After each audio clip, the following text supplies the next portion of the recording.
Hello दोस्तों। आज है 30 जून और 30 जून के करंट अफेयर के जो भी इम्पोर्टेंट क्वेश्चन बनते हैं आज हम उनके बारे में डिस्कस करने वाले हैं। इसकी पीडीएफ आपको टेलीग्राम चैनल सीटी करंट अफेयर पर मिल जाएगी। तो चलिए पहला क्वेश्चन देखते हैं।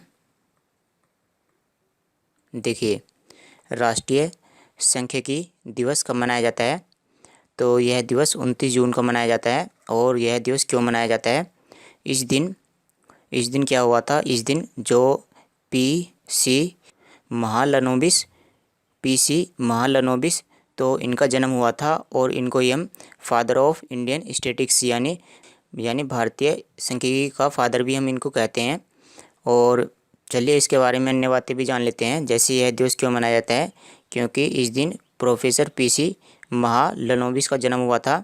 और इस साल 2021 का विषय क्या है? इस साल 2021 का विषय है कि भुखमरी को समाप्त करना। आप यहाँ पर देख सकते हैं कि ये जो विषय है यह किस पर आधारित है? यह SDG सेकंड पर आधारित है। यह जो SDG है ये क्या है? SDG 2। तो ये क्या है? जैसे कि हम जानते हैं कि जो यूनाइटेड नेशन है उसके 17 लक्ष्य हैं। यूनाइटेड नेशन ने 17 लक्ष्य रखे हैं और उन 17 लक्ष्यों में से जो दूसरे नंबर का लक्ष्य है उसको हम क्या बोलेंगे?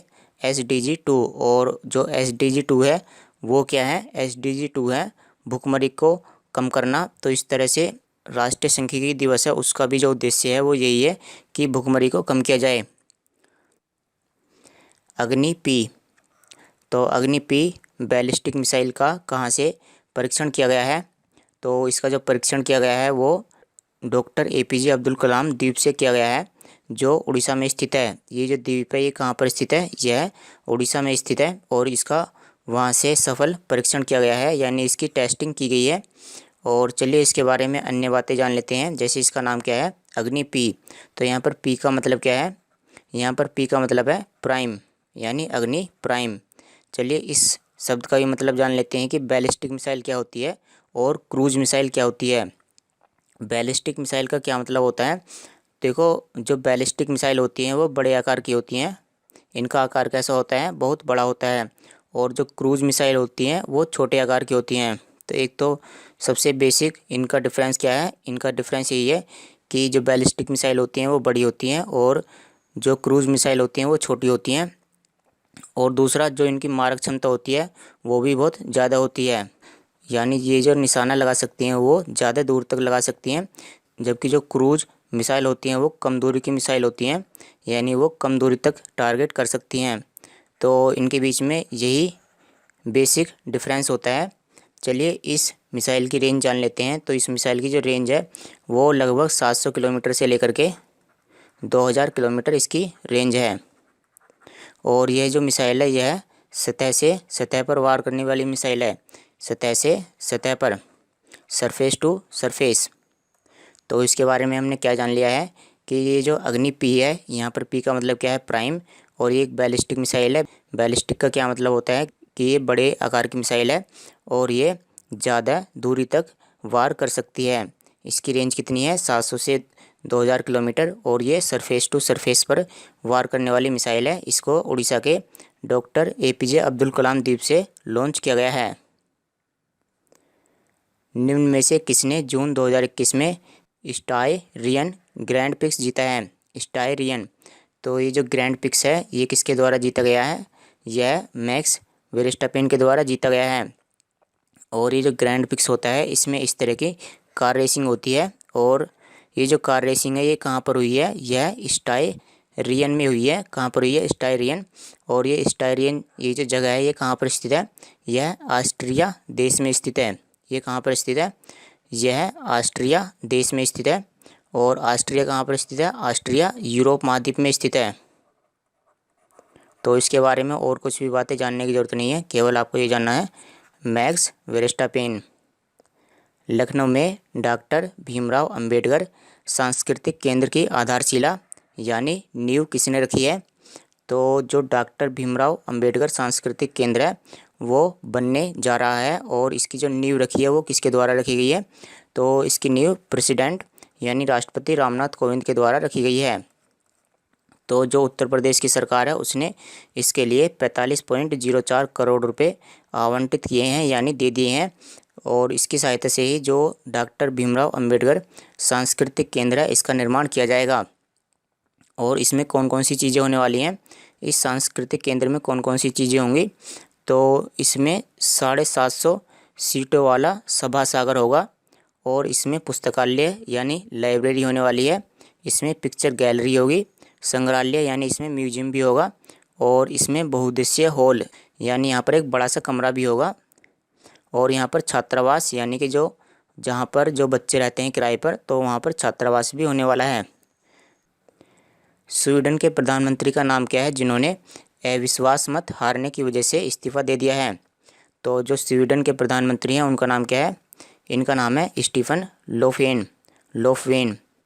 तो स्टीफन लोफवेन ने अपना इस्तीफा दे दिया है क्योंकि ये अविश्वास मत हार चुके हैं। तो चलिए स्वीडन के बारे में जान लेते हैं। यहाँ की राजधानी क्या है? स्टॉकहोम। यहाँ की मुद्रा है स्वीडिश क्रोना, और यहाँ के जो प्रधानमंत्री हैं वो कौन है? Stefan Lofven. इसकी मैं आपको लोकेशन दिखा देता हूँ। तो यहाँ पर आप देख सकते हैं ये हैं स्वीडन।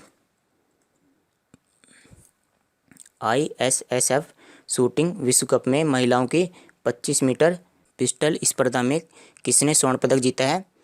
तो ये जो ISSF शूटिंग वर्ल्ड कप है ये कहाँ पर हो रहा है? यह क्रोएशिया में आयोजित किया जा रहा है। और इसमें स्वर्ण पदक किसने जीता है? इसमें स्वर्ण पदक जीता गया है राही सरनोबत के द्वारा। ये जो कहाँ पर आयोजित हो रहा है इसके बारे में आपको पता होना चाहिए। तो यह क्रोएशिया में आयोजित हो रहा है। चलिए सबसे पहले हम ISSF यानी इसके बारे में जान लेते हैं।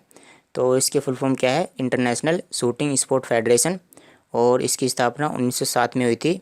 इसका मुख्यालय मुनीच जर्मनी में स्थित है, और वर्तमान में इसके अध्यक्ष कौन है? व्लादिमीर लिसिन।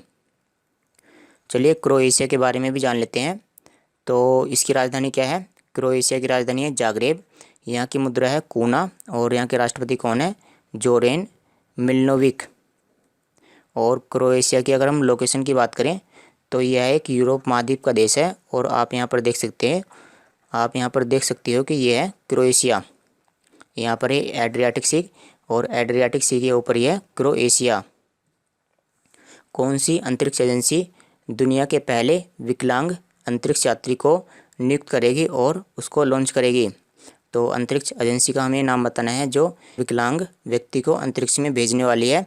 तो जो अंतरिक्ष एजेंसी है उसका नाम है ईसा यानी यूरोपियन स्पेस एजेंसी। इसका नाम क्या है? ईसा यानी यूरोपियन स्पेस एजेंसी। तो जो ईसा है उसने कहा है कि जो अंतरिक्ष है वो सभी के लिए है, अंतरिक्ष सबके लिए है। चलिए ईसा के बारे में जान लेते हैं। तो ईसा की स्थापना 30 मई 1975 में हुई थी, और ईसा का जो मुख्यालय है वो पेरिस फ्रांस में स्थित है, और वर्तमान में इसके CEO हैं जोहान डीट्रिच वॉर्नर। और ईसा में कितने सदस्य स्थित हैं? ईसा में 22 देश शामिल हैं। अंतर्राष्ट्रीय उष्ण कटिबंधीय दिवस कब मनाया जाता है? तो यह दिवस भी 29 जून को मनाया जाता है।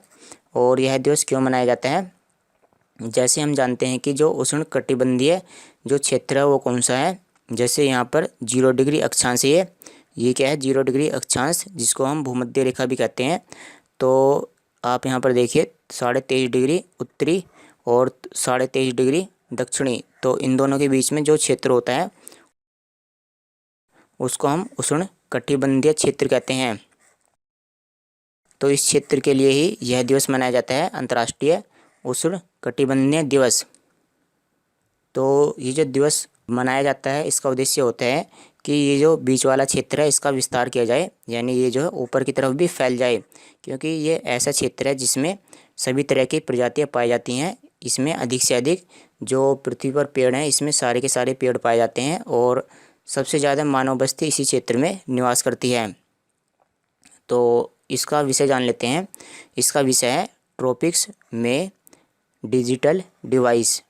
ट्रॉपिक्स में डिजिटल डिवाइस, तो ये 2021 का विषय है। कानून और न्याय में विसंगतियाँ नामक पुस्तक के लेखक कौन है? तो इस पुस्तक के लेखक हैं RV रविंद्रन। तो जो भारत के जो मुख्य न्यायाधीश हैं, यानी जो सुप्रीम कोर्ट के जो मुख्य न्यायाधीश हैं, उनका नाम क्या है? NV रमन्ना। उन्होंने इस किताब का विमोचन किया है, और ये जो किताब है इसके लेखक कौन है? इसके लेखक हैं आर.वी. रविंद्रन, जो पूर्व न्यायाधीश हैं, यानी ये रिटायर हो चुके हैं। हाल ही में ऑल फॉर्मेट में डेब्यू करने वाली सबसे कम उम्र की भारतीय क्रिकेटर कौन बनी है?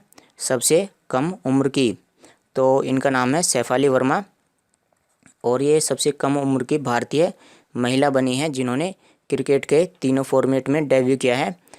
अगर हम तीनों फॉर्मेट की बात करें तो तीनों फॉर्मेट, इसका मतलब क्या है? इसका मतलब है कि T20 यानी 20 ओवर का मैच, और इसके बाद ODI यानी 50 ओवर का मैच, और इसके बाद कौन सा है? टेस्ट। तो इन्होंने तीनों फॉर्मेटों में डेब्यू किया है और ये सबसे कम उम्र की भारतीय महिला हैं।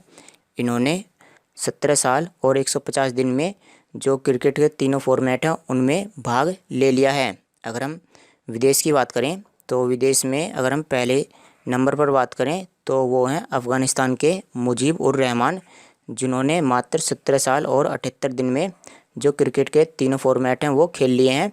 और जो शेफाली वर्मा है ये विश्व में 5वें स्थान पर हैं और इन्होंने तीनों फॉर्मेट को खेलने के लिए 17 साल और 150 दिन लिए हैं। हाल ही में मिनेश शाह को निम्न में से किसके अध्यक्ष का अतिरिक्त प्रभार दिया गया है? तो ये जो मिनेश शाह हैं ये राष्ट्रीय डेयरी विकास बोर्ड के अध्यक्ष बने हैं। तो ये जो मिनेश शाह हैं ये क्या बने हैं? अध्यक्ष बने हैं। इससे पहले ये कौन थे? इससे पहले ये निदेशक थे।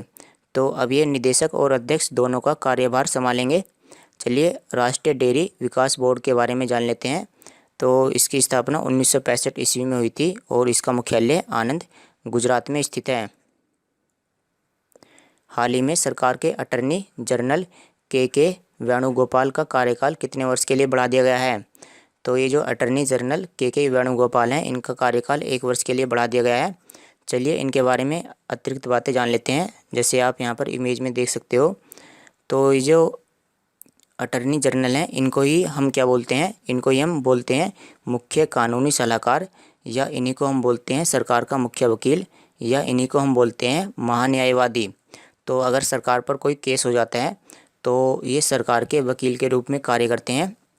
ये कौन होते हैं? सरकार के मुख्य वकील, यानी सुप्रीम कोर्ट में सरकार की तरफ से केस लड़ते हैं।